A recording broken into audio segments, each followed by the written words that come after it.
след като чухме и визията и на Европейски парламент спрямо общата селскостопанска политика, аз лично в моята глава едно от най-ключовите интервенции ще бъде на господин Върбанов, председател на Асоциацията на земеделските производители в България.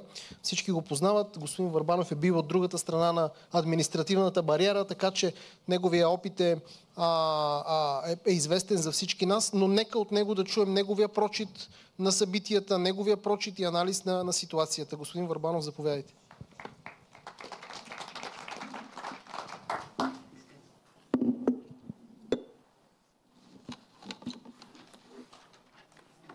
Благодаря ви, господин Груев. Уважаеми представители на Европейската народна партия, уважаеми народни представители, евродепутати, уважаеми представители на земеделската общност, академичните и научните среди. Изключително съм признателен на Европейската народна партия за поканата да се включа в тази много важен форум, който се провежда точно на време, в един много подходящ момент след пика на най-масовите фермерски протести в Европа и в България и преди изборите за Европейски парламент. Радвам се да видя на едно място представители на земеделската общност, кандидати за евродепутати и влиятелни политици на локално и европейско ниво, чиято позиция е фактор, с който се съобразяват всички.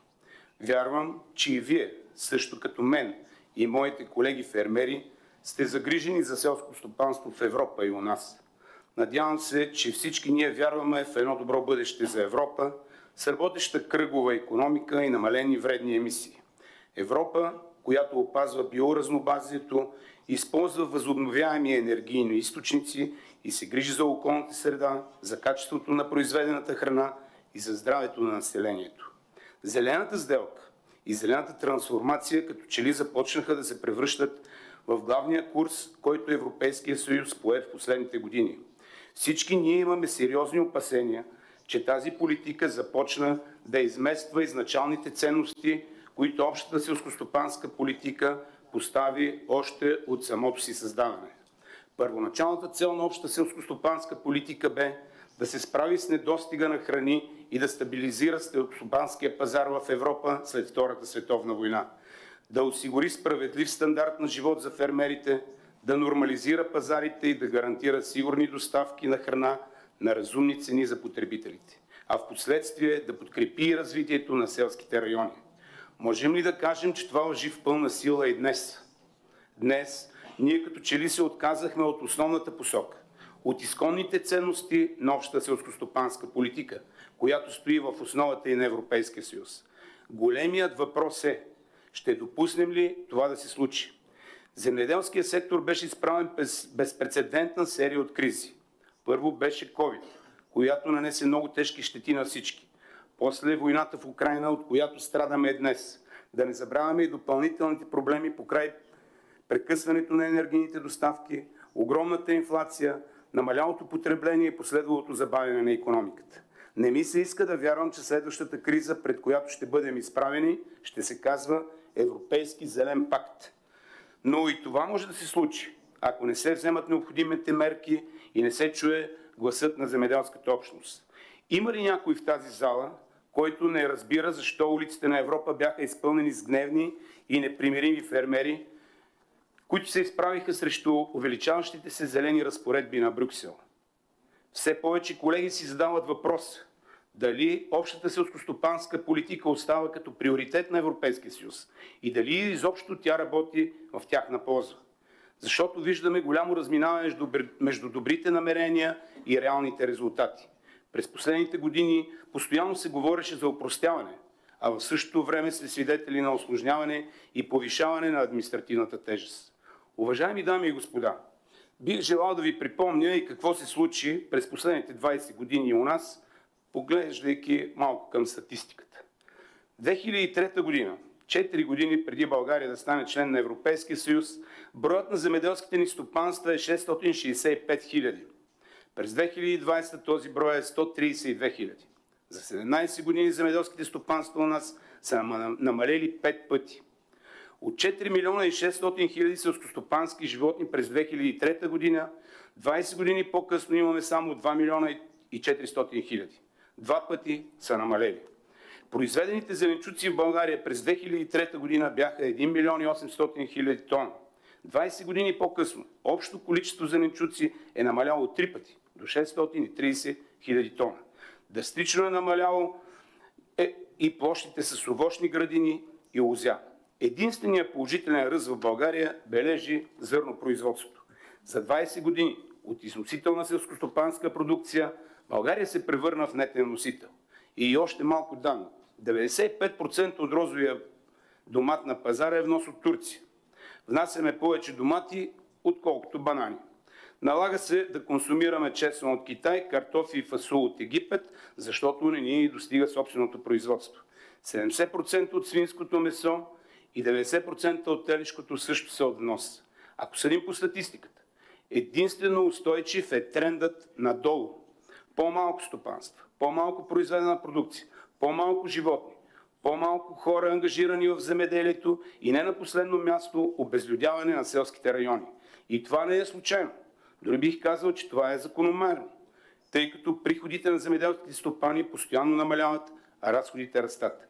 Ако погледнем тенденцията при бюджета, отделен за обща селскостопанска политика през последните години, ще видим, че той постоянно се свива.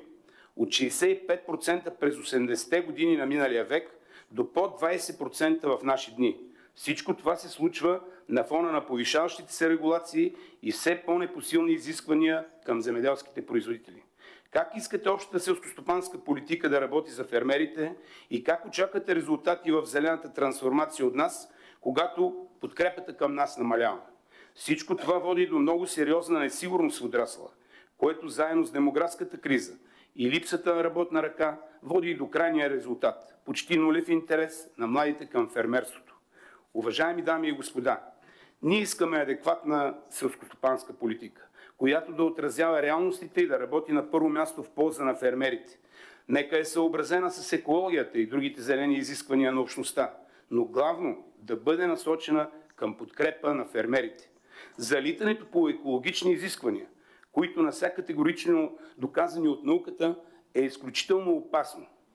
Вменява се една невярна теза, че агрохранителната верига е отговорна за вредните емисии и глобалното затопляне. Но тя много лесно се оборва.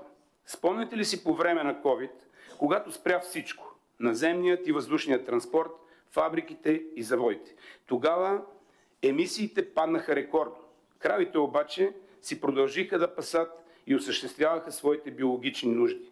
Също така, ние смятаме, че много важно е да се преразгледат търговските спогодби и допуснатия облекчен режим на стоки от трети страни, които застрашават европейските производители, каквито, например, са спогодбите с Меркосур. За нас някои решения на европейските органи са напълно необясними. Продължаването на безмитната търговия с Украйна, например, е едно изключително опасно и негативно решение на фона на протестите и състоянието на европейските фермери. Имаше много варианти, с които Украйна можеше да бъде подкрепена, без да рискуваме собственото си производство и да застрашим бизнеса на стотици фермери. Всички тези въпроси изискват адекватни политически решения.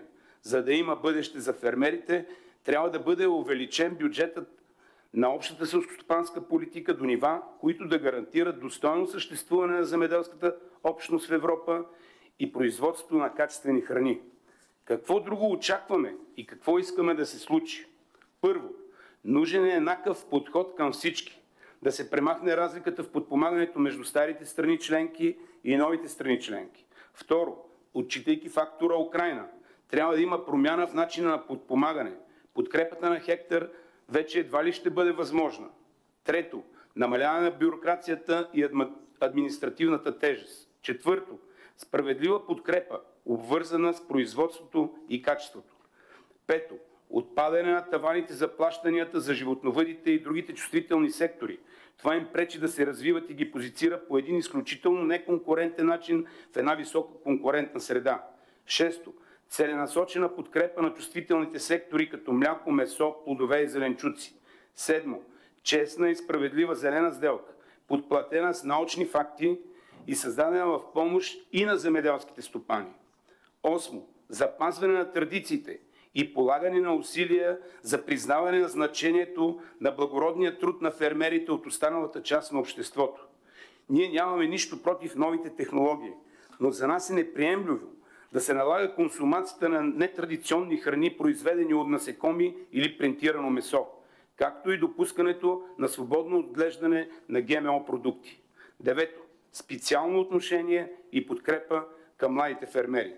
Уважаеми дами и господа, всеки от нас трябва да си отговори на тези въпроси, ако искаме да оставим нещо след себе си и на следващото поколение, ако искаме да има земеделие в България и Европа, ако искаме да имаме качествена истинска храна на трапезата за нашите семейства.